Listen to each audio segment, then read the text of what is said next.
Thank the member. Recognize the member from Vancouver West End. Thank you, Honourable Chair. Some look at things that are and ask why. I dream of things that never were and ask why not. Of course, that was George Bernard Shaw, and it's something that we all as legislators need to keep in our minds. When you go back to the creation of this place, the creation of this province, what were some fundamental industries? Well, of course, forestry, mining, fisheries, agriculture, and you'll see those in this building illustrated. What you don't see, but what has happened since, what has been dreamed of and has come into creation since those days, of course, is our creative economy. BC's creative sector, whether it be in book publishing, the music industry, film and TV, digital entertainment, technology, magazines, on and on you go, theater, dance. We are an incredibly creative province that punches above our weight in terms of the content created, in terms of the creativity, and in terms of how it gets exported around the world. I mention this, Honourable Speaker, because traditionally we've focused on natural resources. That's all the government's talked about, and really lately the only one is gas has been the main focus of this government, while largely ignoring other sectors that are vital for exports. Now, how vital is the creative economy to BC, Honourable Speaker? And how much should we pay attention to it? Well, it's at a minimum 85,000 jobs, generally well-paying jobs, good for the soul, good for the spirit. It's about $4 billion in our gross domestic product if you use that accounting figure. So roughly in the same ballpark in terms of jobs as forestry, mining, fisheries. But it was not something dreamed of at the time this province was created.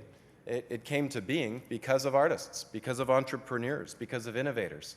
I think about something Liz Shorten and Bob Deeth, who worked with Creative BC, who worked with the Canadian Media Production Association and Music BC, that they said to me when we early started meeting around Creative BC and this idea that we should bring together our film commission, we should bring in the other creative industries together as other provinces have done. While there was resistance originally from the government side, thankfully the argument won the day.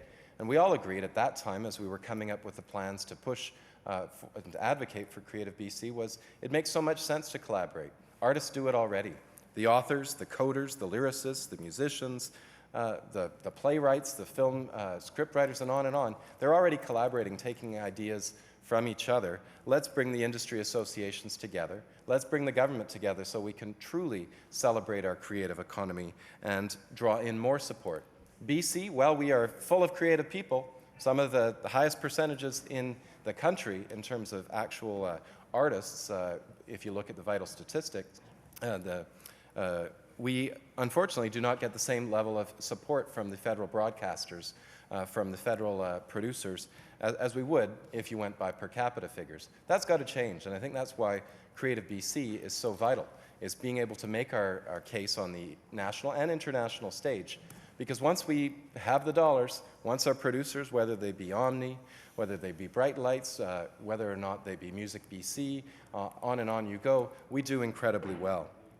I would say I'd like to just touch on something which we hear on our radios in Metro Vancouver right now, which is a great example of collaboration, of what a little bit of support to artists can do. And I speak, of course, of the Peak Performance Project. It's a project where, for the last 7 years, they've been working with musicians, training them, giving them support financially and otherwise, and giving them a platform to produce and celebrate their music.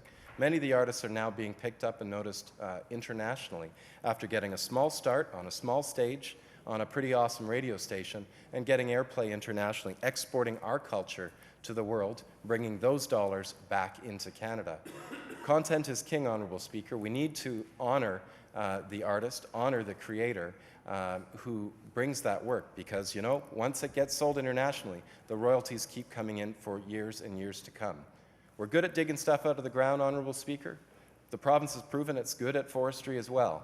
We need to value what's between the ears, the creativity, that creative spark, because it can generate untold millions, untold billions when done well as lighten the heart, inspire, make us dream, and make us ask again, why not, rather than why is it, as George Bernard Shaw said so well. So I just want to say we on the New Democrat side honor the creative industry, the economy, and support whatever thank you, we member. can do to improve its push internationally. Thank you, Honourable Speaker.